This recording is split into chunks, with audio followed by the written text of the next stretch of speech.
asperges vertes, saveur asiatique.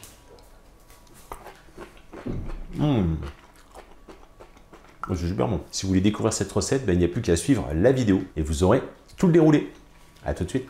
Les quantités exactes, vous les aurez dans la description de la vidéo. On va prendre des asperges vertes, on va prendre de l'huile de colza, un petit peu de gingembre, quelques flocons de piment, de l'huile de sésame, un petit peu de soja et quelques graines de sésame. On n'ajoute pas de sel à la préparation parce que souvent le soja est très salé, même si celui-ci est un peu moins salé que les autres. Allez, première opération, on va s'occuper des asperges. Alors sur les asperges, il y a toujours une partie dure, on essaye de l'identifier. Là, elle est située ici. Hop, je vais couper. Et je vais les préparer. Je vais enlever toutes ces feuilles. C'est la naissance des feuilles là. Si vos asperges sont un peu dures, enfin si la peau est un peu dure, on peut venir les peler un petit peu. Là, elles sont vraiment très tendres, donc je vais les laisser comme ça. On va couper des tronçons d'à peu près, voilà, allez, 5 cm.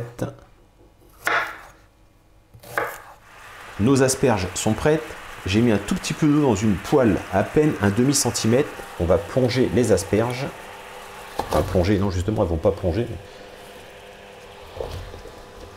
Voilà. Une fois que ça a repris ébullition, on baisse le feu, on couvre et on va compter 5 minutes. J'ai récupéré un petit morceau de gingembre. On vient le peler, comme ceci, et après je vais le râper finement.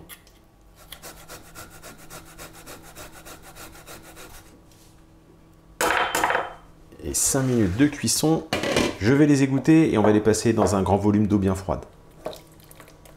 Dans une poêle bien chaude, on va verser une cuillerée à soupe d'huile de colza. On va y mettre le gingembre, une cuillère à soupe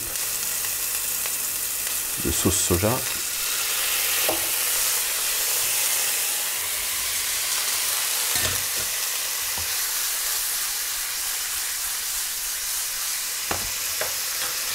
on fait revenir comme ça pendant 2 minutes. On n'oublie pas la poudre. On y va mollo. Enfin, celui-ci, il envoie. Un petit peu de piment.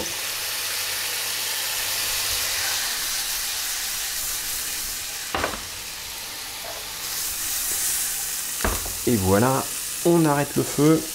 On parsème d'un petit peu de graines de sésame. Et on termine avec quelques gouttes, comme ceci, d'huile de sésame. Pas de cuisson pour l'huile de sésame.